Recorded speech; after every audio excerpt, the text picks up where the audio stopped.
Welcome to the Ancestral Findings Podcast. This is episode 249. Martha Washington was the very First Lady of the United States. We all know this about her, and that she married George Washington.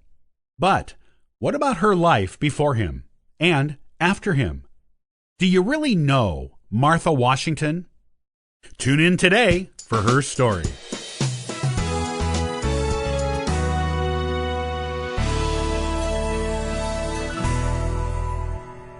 This will begin a series on the First Ladies of the United States of America. All amazing women in their own rights, and just as worthy of study and being remembered as their husbands. We will start with the very First Lady, and go in order from there. Introducing Martha Washington. Martha Washington was born Martha Dandridge on June 13th, 1731, to John Dandridge and Frances Jones. Her birthplace was on her parents' plantation, Chestnut Grove, in Virginia, which was then an English colony. Her father was a planter and a direct immigrant from England, while her mother was born in the American colonies. She was the eldest of 8 children born to John and Frances, and had 3 brothers and 4 sisters. There are rumors, both unconfirmed, that John Dandridge had a daughter with a slave, as well as a son with a Caucasian mistress, during his marriage to Frances. If true, then Martha also has a half-sister and a half-brother. When she was 18, Martha married Daniel Parke Curtis, a wealthy planter who was 20 years old. She moved to his house, the White House Plantation, also in Virginia. Together, Martha and Daniel had 4 children, 2 of whom survived childhood. Daniel died at age 3, and Frances died at age 4. The surviving children were the 3rd and 4th ones, and were named John and Martha Curtis. Martha outlived both of her surviving children, as did her second husband, George Washington, but she and George had plenty of grandchildren to care for in their old age. After 7 years of marriage, Daniel Curtis died and left Martha a wealthy widow. At only 25 years old, she was considered a considerable prize on the Virginia marriage market. Her husband left her in control of everything, including their property, including slaves, her dower inheritance, and their children. There were also plenty of investments and cash for the young Martha. In fact, as a widow, Martha expertly ran 5 distinct plantations on her own.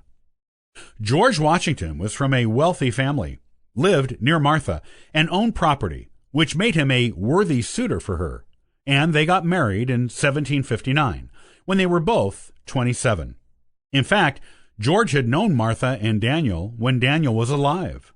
However, George was not Martha's only suitor. She had another offer of marriage from Charles Carpenter, another local planter, with even more money than George. Eventually, love won out over money for the already rich widow, and she and George had a genuinely loving and affectionate marriage with one another. Martha and George did not have any children together, which many historians attribute to George being made sterile by a bout with smallpox as a teenager.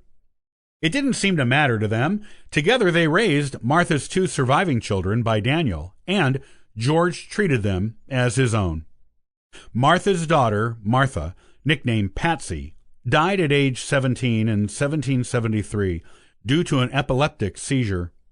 Her son John, nicknamed Jackie, was at college at the time and returned home to be a comfort to his mother and stepfather, who were by then living at George's home at the Mount Vernon plantation.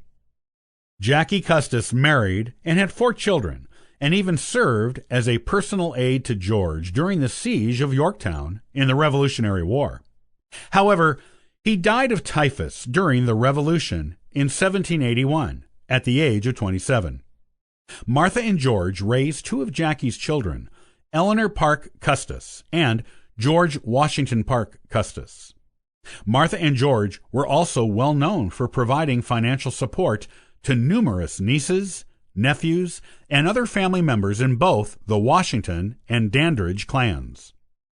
Though Martha preferred living a quiet life at Mount Vernon, she accompanied George to the battlefield and stayed at the Army's encampments for 8 winters in a row during the Revolution to keep up morale among the soldiers and to be near the husband she loved.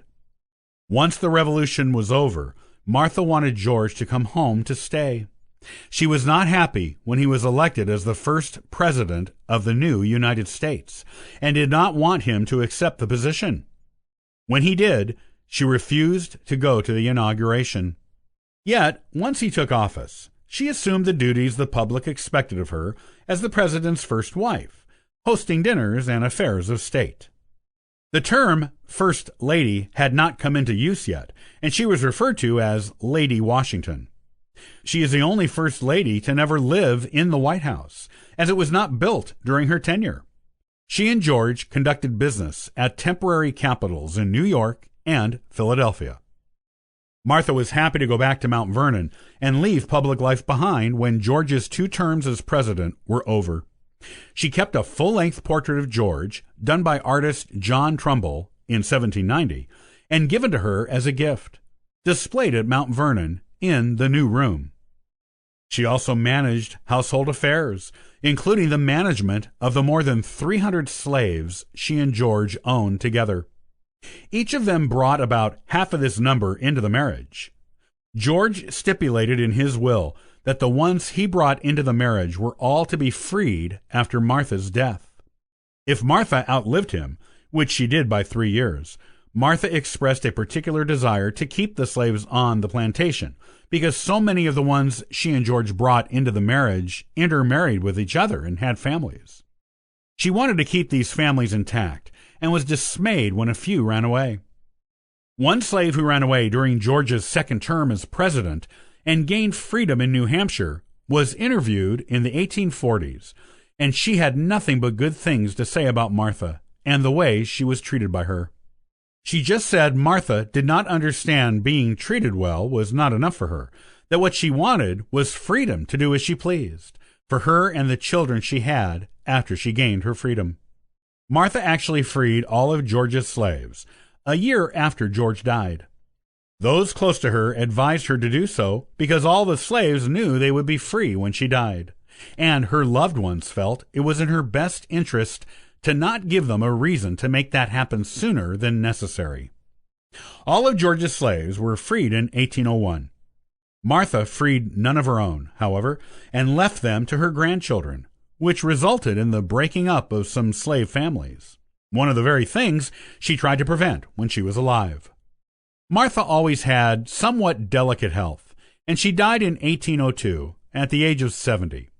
She was buried next to George in the old Washington family vault. In 1831, the executors of George's estate moved both Martha and George to a new tomb within the grounds of Mount Vernon. Martha leaves many descendants today through her grandchildren, and these grandchildren's descendants share a special connection with both her and the man who raised their ancestor, Jackie Custis, George Washington. The name George Washington is still used among Martha's descendants.